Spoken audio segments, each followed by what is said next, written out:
Saya nggak ngomong bual-bual, makanya setiap pendeta saya kasih tahukan itu mereka terkejut-kejut. Saya berikan buktinya. Ini silsilah dari ayatnya dari Matius dan Lukas. Terkejut mereka. Enggak, saya sih tidak membahas masalah itu mau Islam begini mau ini, cuman ya itu. Nah, curangnya orang Kristen begitu. Yang saya tidak suka. Nah, dia tidak suka. Tapi begitu dikorelasikan begitu dia. Kenapa harus dia itu diperbolehkan menikah? Ya Hadi, ya Bashir, ya Tabibi, Nabi Allah khairul khalqi, khairul khalqi jami'an, lahu a'la manasibi wal marati, salatullahi subhanallah. Loh, tadi katanya masalah poligami. Apa yang nggak suka sama Nabi Muhammad apanya? Kenapa ada? Saya bukan tidak suka sama Nabi Muhammad, cuma dari umat-umatnya Nabi Muhammad. Kan ada suatu doa itu di bab yang kayak apa itu? Yang disebut berdoa atau dengan sholawat ya. Apa itu artinya? Allahumma sholli ala sayyidina Muhammad. Nah, terus? Itu artinya apa? Saya tanya dulu. Ungkapan salut. Bukankah begini artinya? Mau dikata mau itu akan kutangguhkan seluruh umatku untuk mendoakan aku. Nah, kalau sedangkan artinya, kita berdoa kita berdoa itu kan kalau berdoa itu pasti nyebut Nabi Muhammad kan.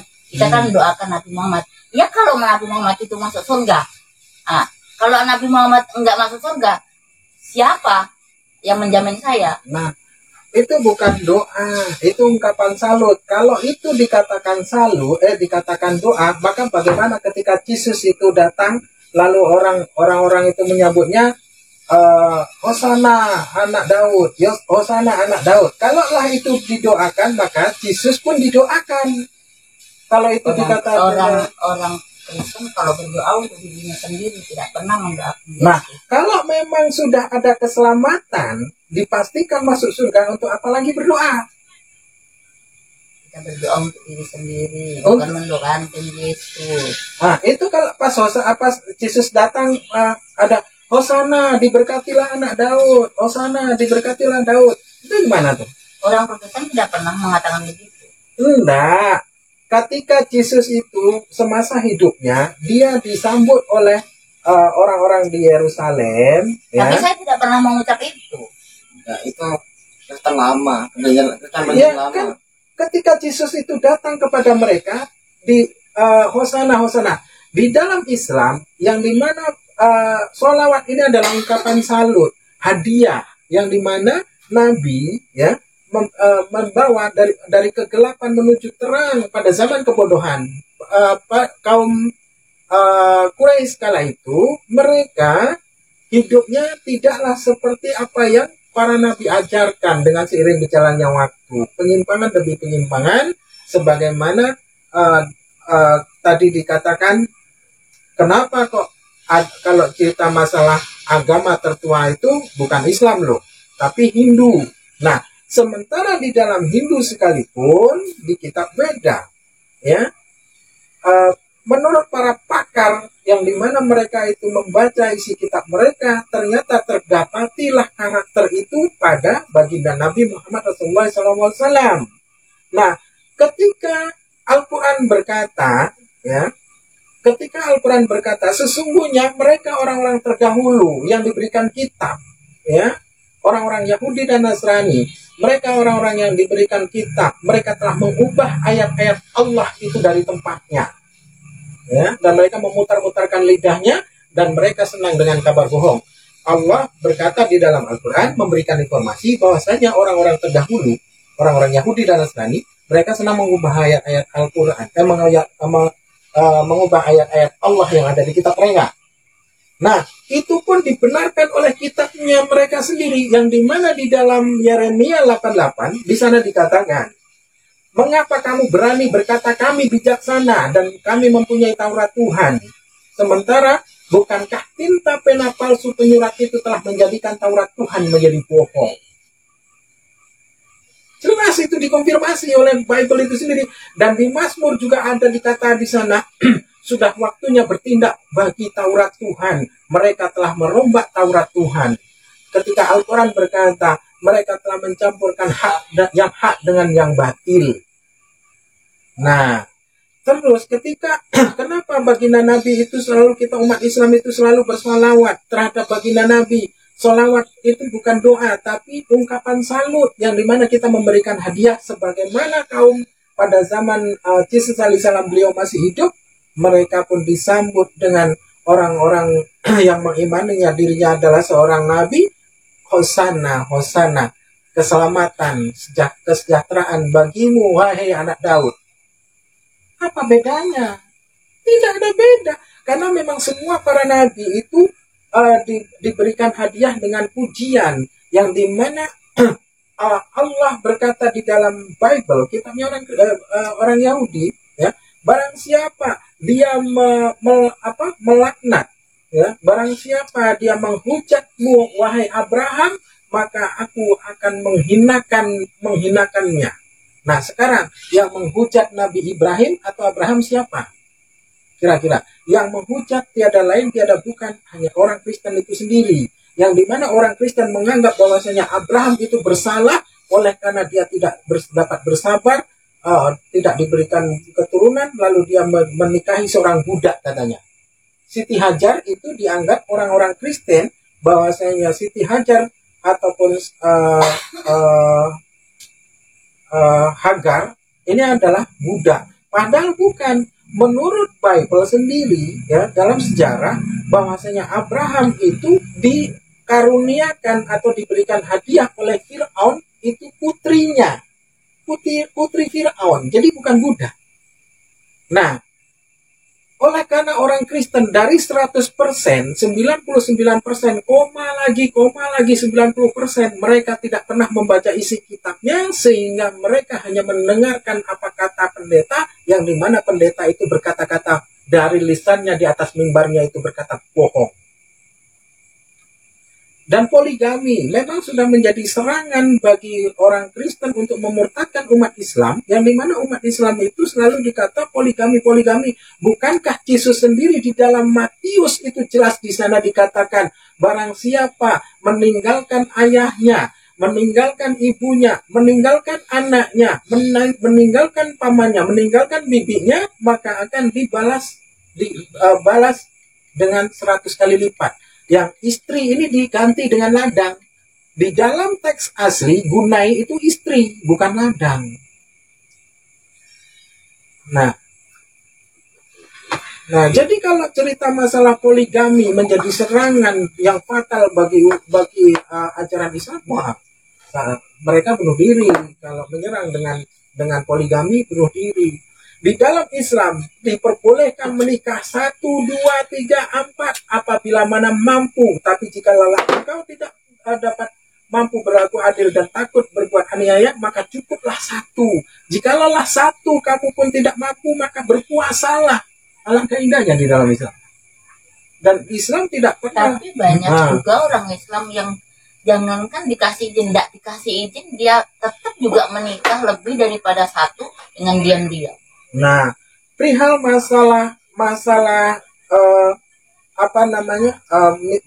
menikah diam-diam, kalau kita cerita masalah oknum pemeluk, ya, tidak di Kristen, tidak di Islam, bukan hanya di Islam.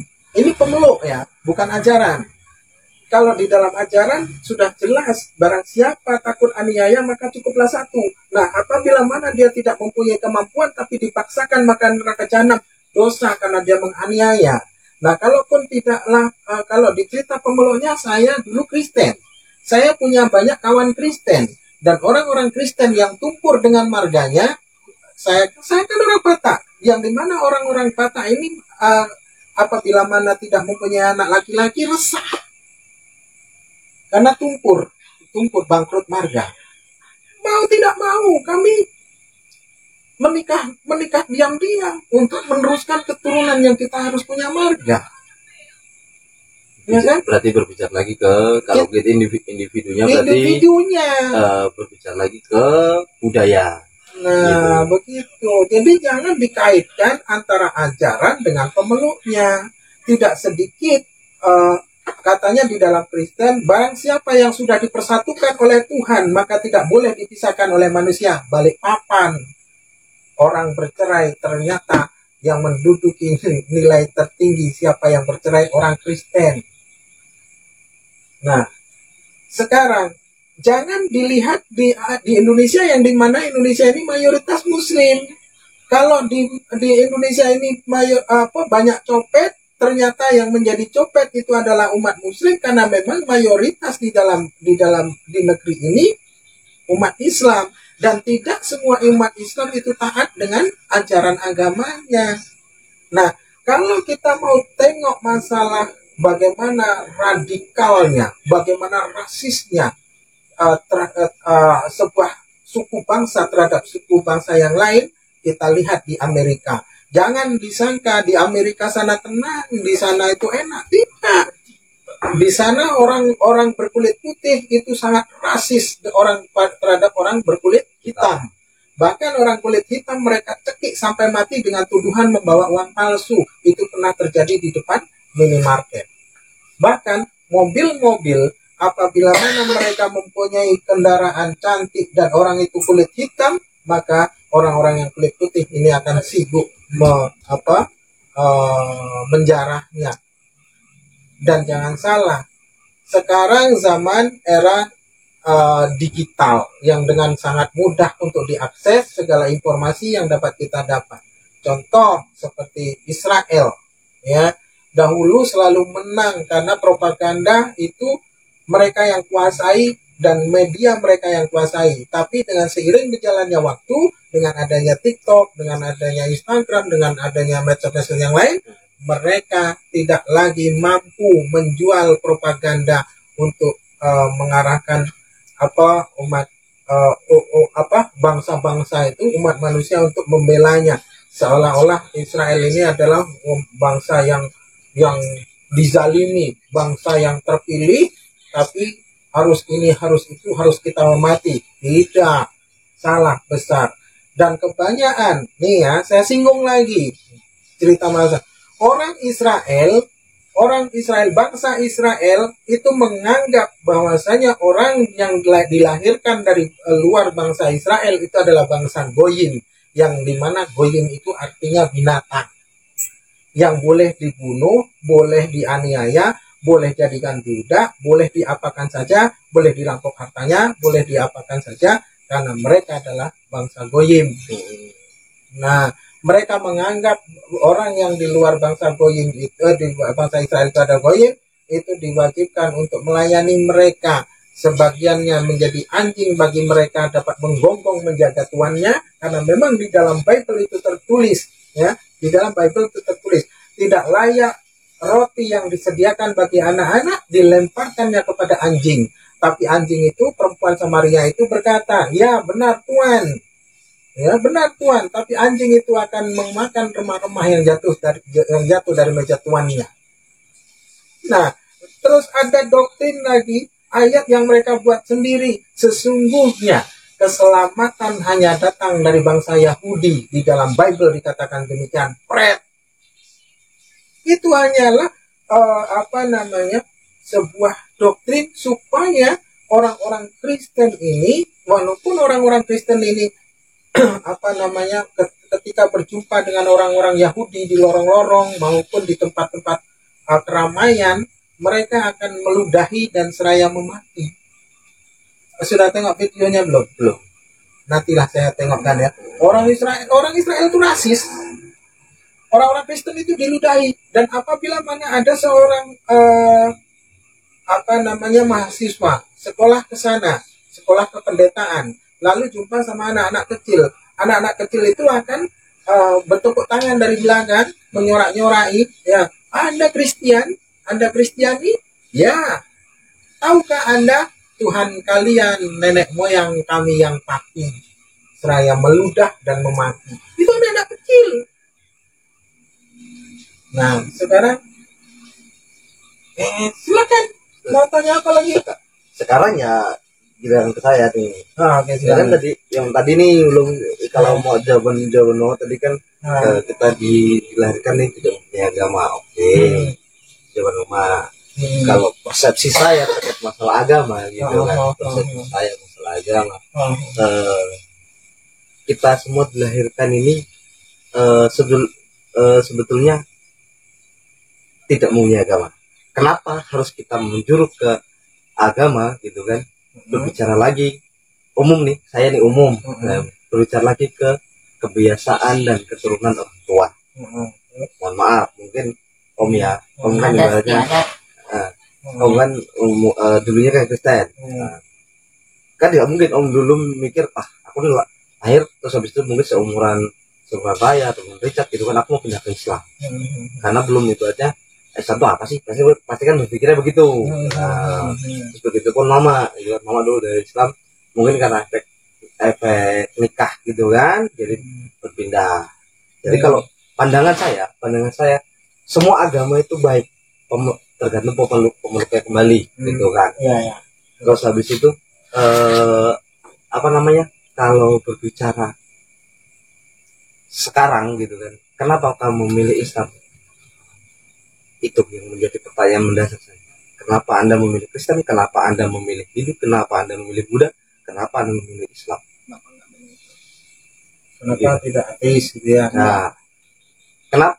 Boleh nggak sih gitu kan? Kita bukan berbicara di Islam. Kita pandangan saya ini umum. Saya orang umum. Boleh nggak sih saya mempelajari agama itu satu persatu? Dari 5 agama semua. Ngomongnya apa itu? Sudah. Dan catatannya tidak mendalami loh ya bahasanya. Bahasanya tahu dasar. Saya tahu dasar. Mungkin hari Minggu saya sudah gereja. Hari ini bahasa ibaratnya umumnya hari Jumat saya harus ke masjid. Nah, yang agama-agama lainnya ini gitu. Kira-kira kalau pandangan umum gitu kan, menurut sampean, aku tanya menurut sampean, bukan berdasarkan cara Islam loh ya. Menurut sampean, kita boleh nggak sih mempelajari agama ini satu persatu?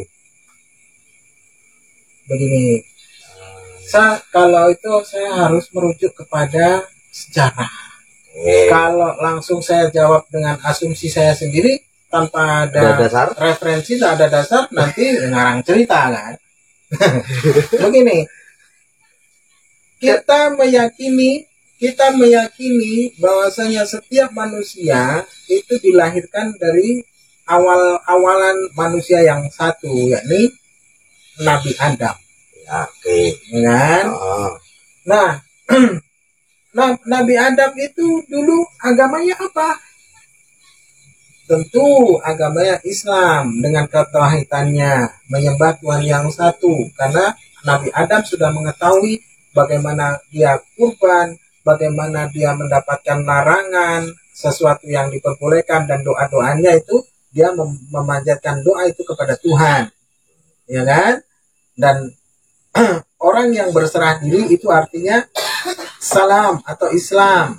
Ya, Islam itu diambil dari kalimat kata salam atau salom, bahasa Hebrew-nya.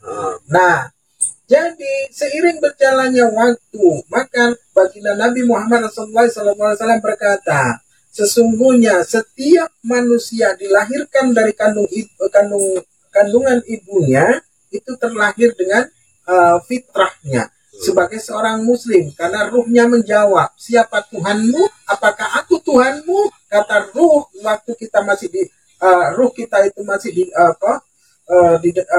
jiwa kita itu masih ada di dalam ruh, ya, di dalam kandungan ibu, menjawab, ya, engkau adalah Tuhanku.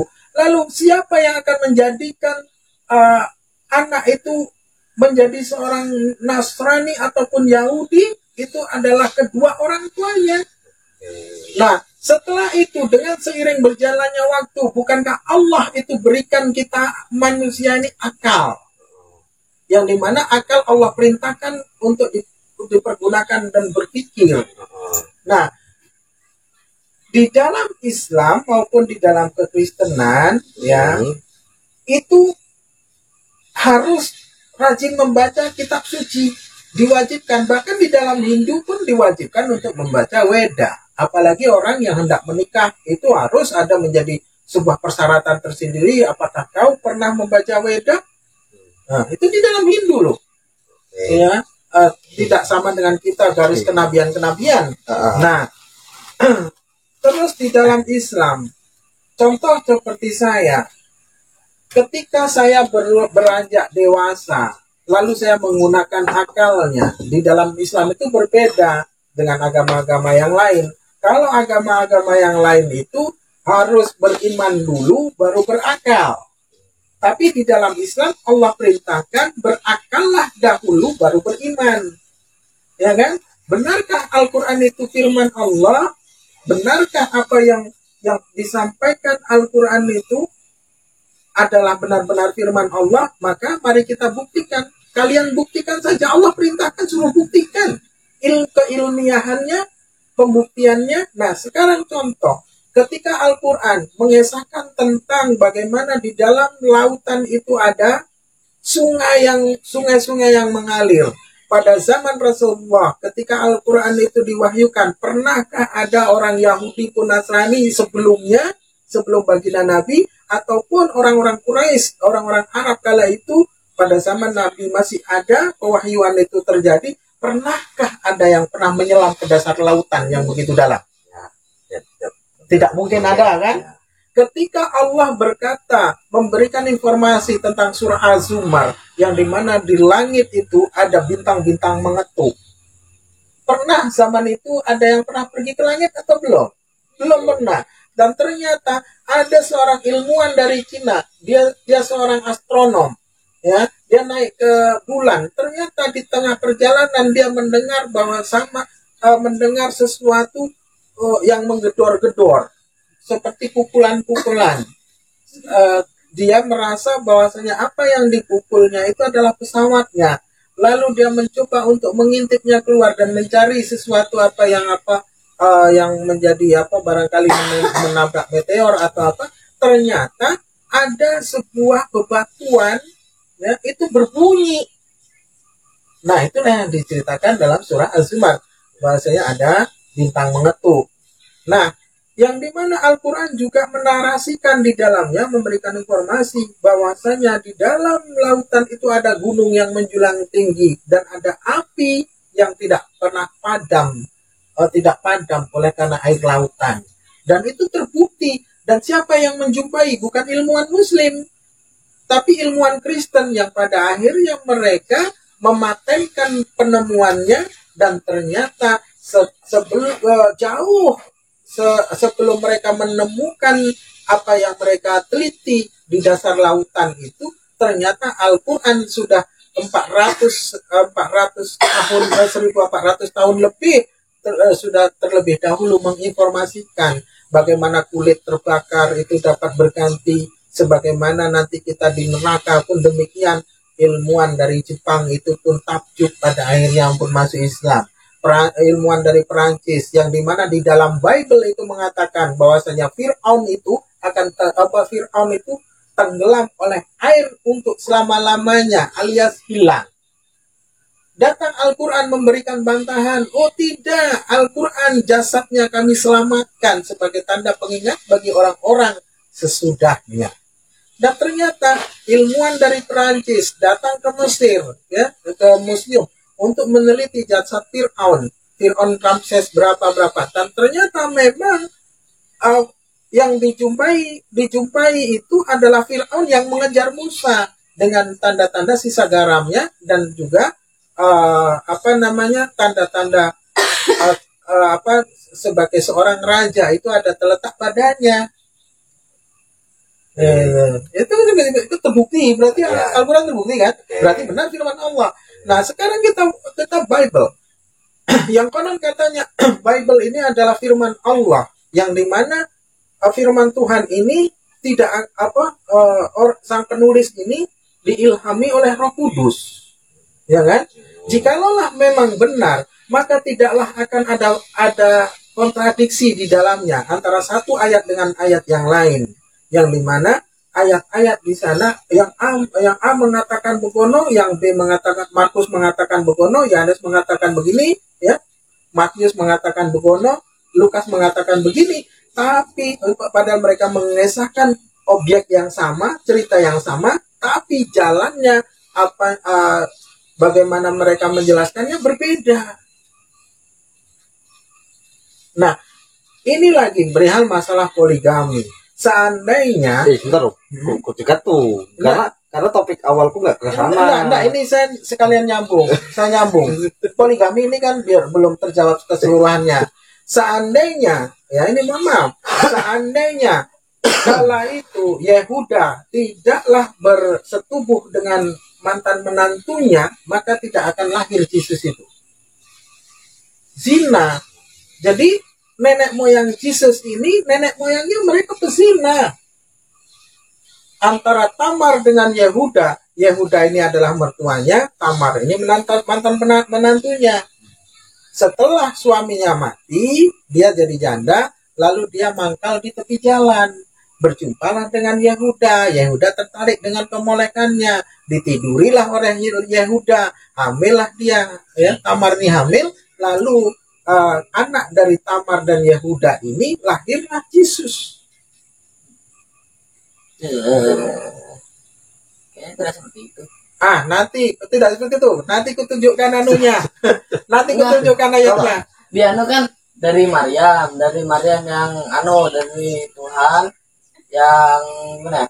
Maryam itu diberi anak oleh Tuhan, tapi itu tidak ada bapaknya. Tidak ada bapaknya. Ya, dari malaikat. Nah, sekarang Yesus itu dari keturunan Yehuda atau Lewi? Nah, bingung lagi kan?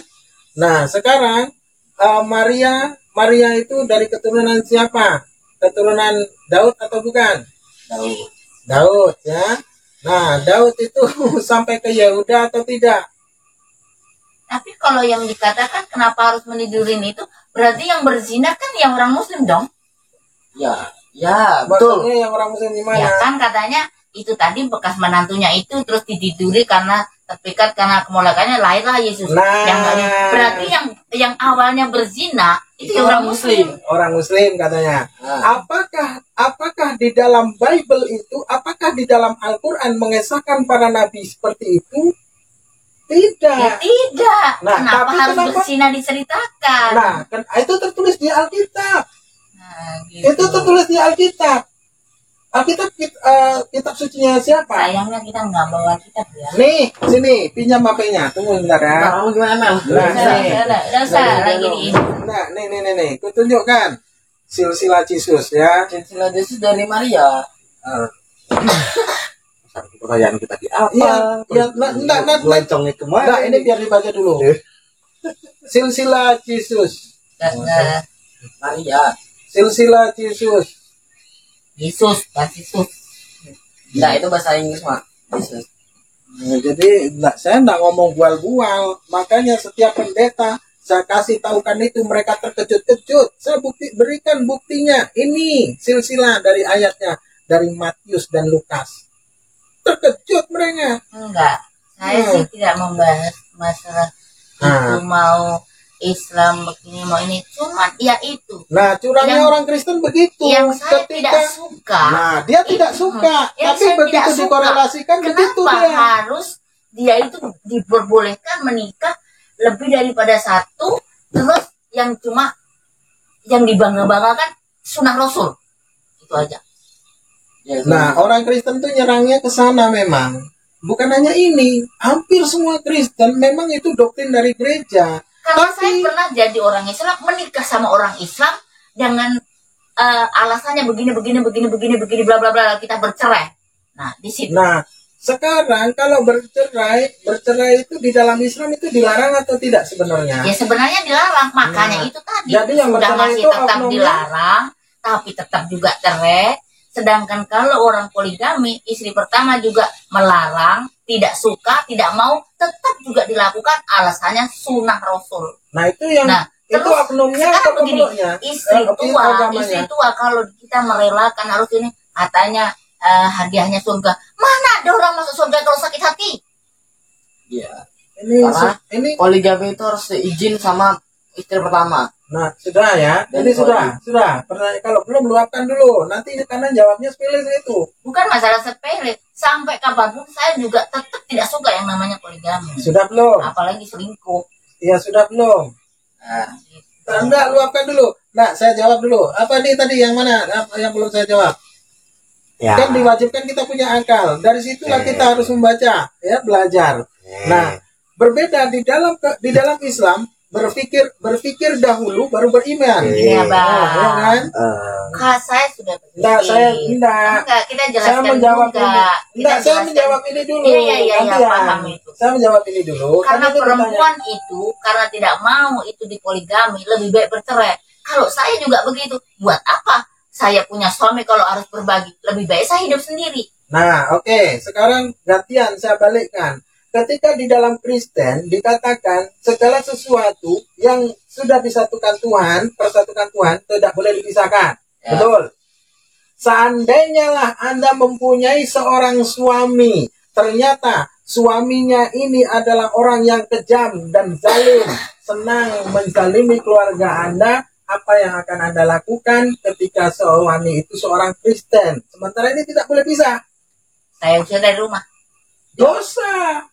Itu urusan dosa itu belakang. Nah, Karena itu sudah kulakukan.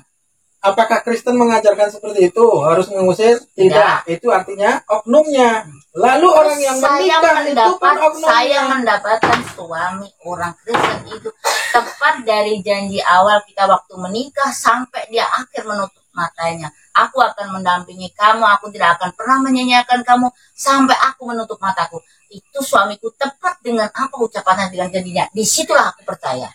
Di situ aku percaya. Oke. Ya kan? Nah, kalau Nah, seandainya kalau suami saya yang muslim, aku akan hidup sama kamu gini sampai punya anak. Akhirnya lihat itu perempuan yang lebih mulus lagi daripada kita. Nah, cepatnya itu berbalik. Di situ yang aku tidak suka. Karena saya pernah menikah sama orang muslim, pernah saya menikah juga orang Kristen.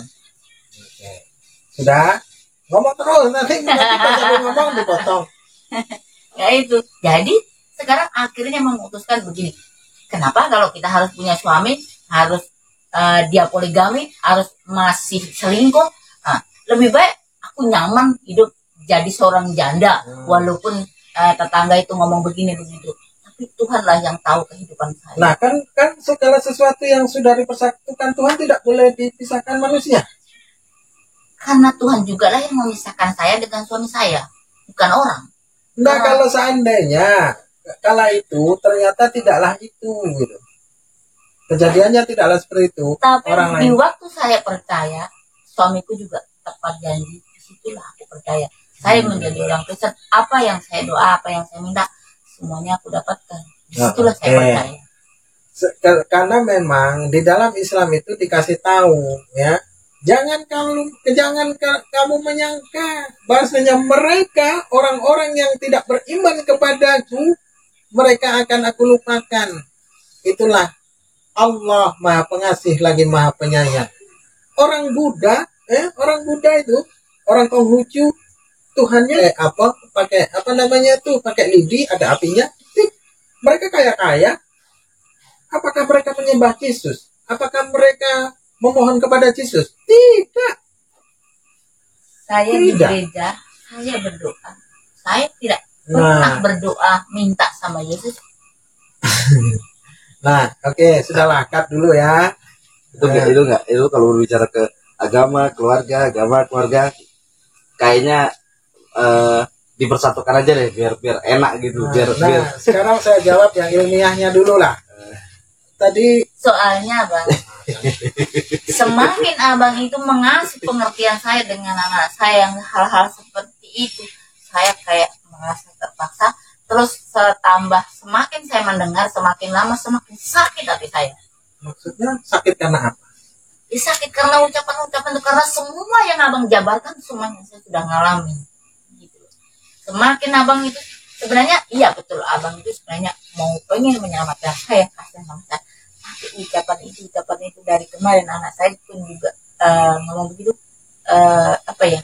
semakin hari itu malah يا هدي يا بشير يا طبيبي دعبي الله خير الخلق جميعا له أعلى المناسب والمراتب